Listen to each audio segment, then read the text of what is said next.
Shalom, perkenalkan nama saya Sefriani Tetusani Selan, NIM 10220230014, kelas A semester 1, Profesi Pendidikan Kristen Anak Usia Dini. Konsep profesi profesional dan profesionalisme. Apakah profesi itu? Profesi adalah suatu jabatan atau pekerjaan yang diperoleh melalui latihan khusus yang memadai atau Lieberman. Profesi adalah suatu jabatan atau pekerjaan yang biasanya memerlukan persiapan yang relatif lama dan khusus pada tingkat pendidikan tinggi yang pelaksanaannya diatur oleh kode etik tersendiri dan menuntut tingkat kearifan atau kesadaran serta pertimbangan pribadi yang tinggi. Profesi juga adalah suatu pekerjaan atau jabatan yang menuntut keahlian, tanggung jawab, dan kesetiaan terhadap pekerjaan tersebut.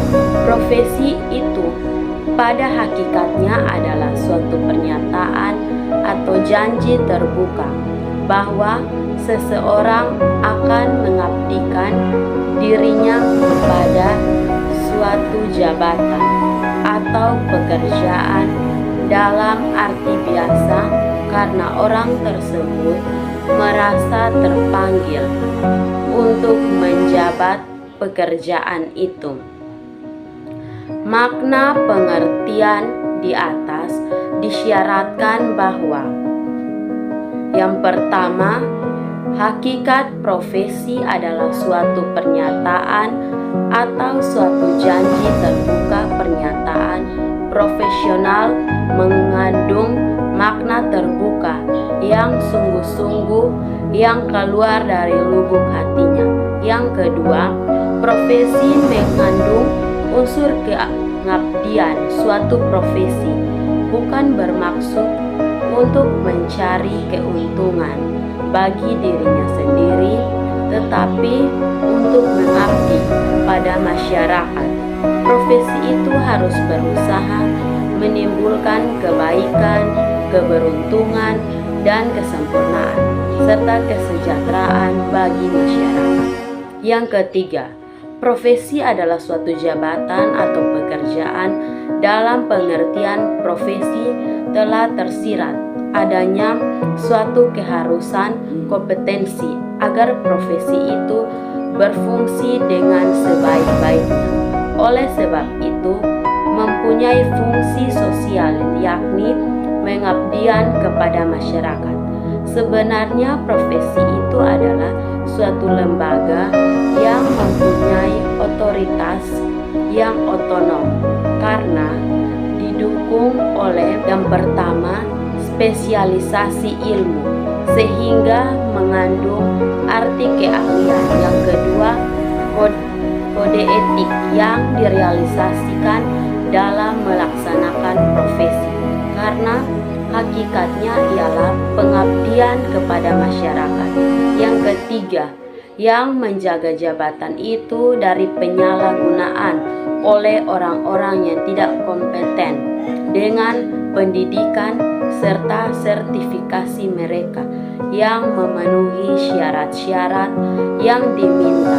Yang keempat, yaitu masyarakat luas yang memanfaatkan profesi tersebut. Yang kelima, yaitu pemerintah yang melindungi profesi dengan undang-undangnya sendiri. Yang berikut ciri-ciri profesi. Menurut Lieberman, yang pertama yaitu jabatan harus merupakan suatu layanan yang khas dan esensial serta jelas dapat dibedakan dari jabatan lain. Yang kedua, untuk pelaksanaannya tidak sekedar diperlukan keterampilan atau skill, tetapi juga kemampuan intelektual. Yang ketiga, diperlukan suatu masa studi dan latihan khusus yang cukup lama. Yang keempat, para praktisinya secara individual atau kelompok memiliki otonomi dalam bidangnya. Yang kelima, tindakan keputusannya dapat diterima oleh para praktisi yang bertanggung jawab. Yang keenam, yaitu layanan tersebut semata-mata untuk kepentingan ekonomi. Yang ketujuh, memiliki suatu kode etik. Yang berikut ciri-ciri profesi. Yang pertama, yaitu pekerjaan itu mempunyai signifikasi sosial karena diperlukan pengabdi kepada masyarakat. Yang kedua, yaitu profesi menuntut keterampilan tertentu yang diperoleh melalui pendidikan dan latihan yang lama dan intensif serta dilakukan dalam lembaga tertentu yang secara sosial dapat dipertanggungjawabkan. Yang ketiga, yaitu profesi didukung oleh suatu disiplin ilmu. Istilah-istilah yang terkait dengan profesi dan profesional. Yang pertama, penampilan seseorang yang sesuai dengan tuntutan yang seharusnya. Yang kedua, menunjuk kepada orangnya. Profesionalisasi, proses menjadikan seseorang sebagai profesional melalui in-service training dan pro-service training. Profesionalisme, derajat penampilan seseorang sebagai profesional, penampilan suatu pekerjaan sebagai suatu profesi, dan juga mengacu kepada sikap dan komitmen anggota profesi untuk bekerja berdasarkan standar yang tinggi dan kode etik profesinya. Yang C, syarat-syarat profesi. Darling, Hammond, dan Godwin. Dalam melaksanakan pekerjaan, penerapan ilmu yang melandasi profesi didasarkan pada kepentingan individu dalam setiap kasus. Yang kedua, mempunyai mekanisme internal yang terstruktur yang mengatur rekrutmen, pelatihan, dan pemberian lisensi atau izin kerja. Serta yang ketiga, memiliki ukuran standar untuk praktik yang etis dan memadai dalam mengembangkan tanggung jawab utama terhadap kebutuhan kliennya. Yang D, konsep profesi keguruan. Bertolak dari pandangan Darling, Hammond, dan Godwin, pekerjaan sebagai guru dapat digolongkan sebagai profesi jika dilandasi oleh bidang ilmu yang terkait. Dalam hal ini adalah ilmu mengajar, ilmu keguruan, atau dasar ilmuwan dari seni mengajar. Yang pertama, syarat-syarat profesi keguruan, yaitu calon peserta pendidik profesi berkualifikasi S1 atau D4. Yang kedua, sertifikat pendidik bagi guru diperoleh melalui program pendidikan profesi yang diselenggarakan oleh perguruan tinggi yang memiliki program pengadaan tenaga kependidikan yang terakreditasi baik yang diselenggarakan oleh pemerintah maupun masyarakat dan ditetapkan oleh pemerintah.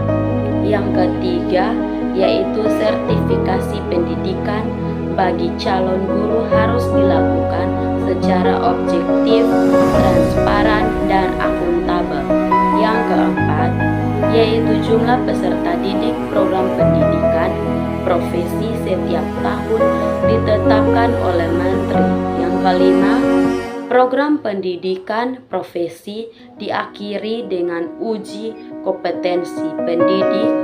Dan yang keenam, Uji kompetensi pendidik dilakukan melalui ujian tertulis dan ujian kinerja sesuai dengan standar kompetensi.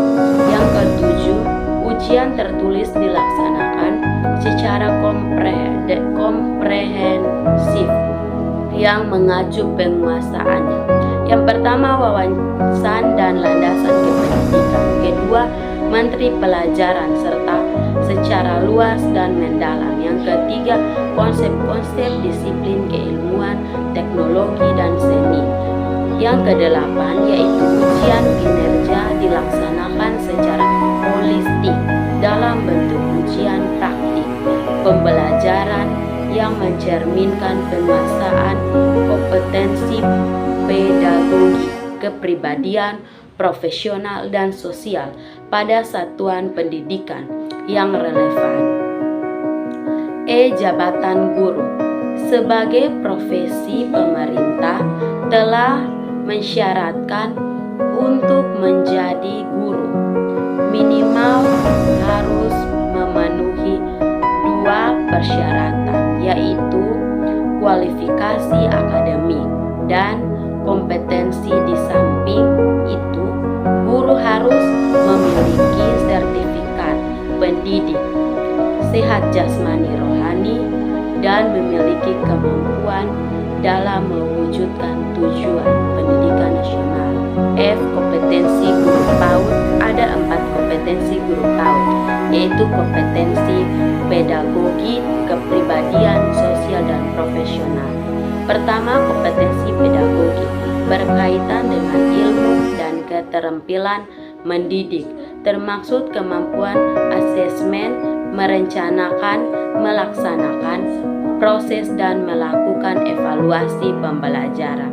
Yang kedua, kompetensi kepribadian berkaitan dengan kepribadian, perilaku, etika sosok guru sesuai dengan karakteristik perkembangan anak usia dini, seperti memiliki sikap sabar, penyayang, lembut, ramah, bersih, ceria, jujur, bertanggung jawab, taat, beragama budi, pengerti, baik.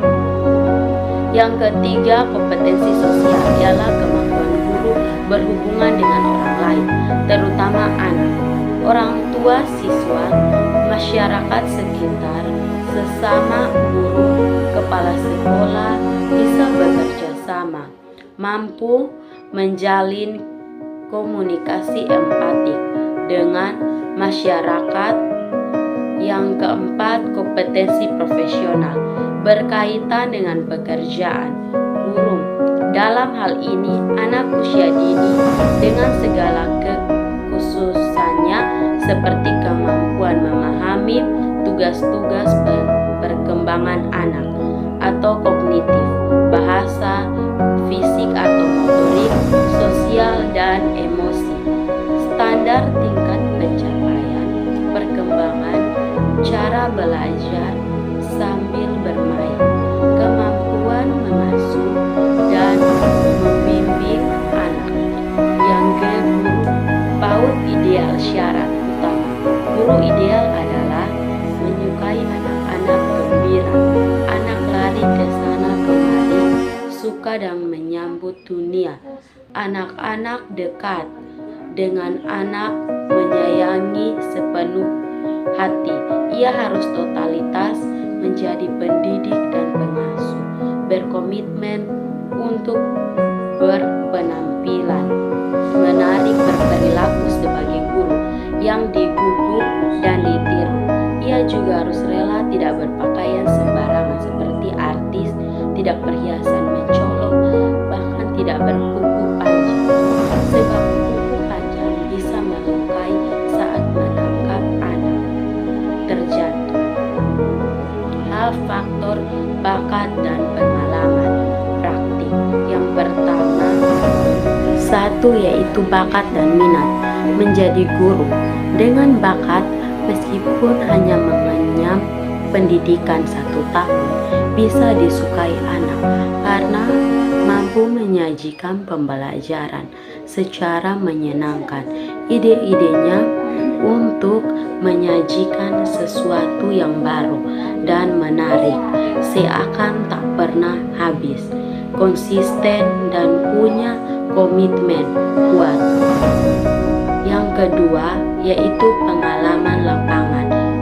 Untuk memperoleh pengalaman, cukup seseorang calon guru minimal 1 butuh waktu latihan praktik mengajar lebih lama. Yang kedua, bimbingan langsung dari praktisi senior. Masa praktik mengajar bisa berlangsung 3 bulan, paling sedikit 30 kali tampil mengajar sebelum ujian praktik. Seseorang yang tidak lulus ujian praktik harus mengulang kembali 1-6 bulan praktik lapangan.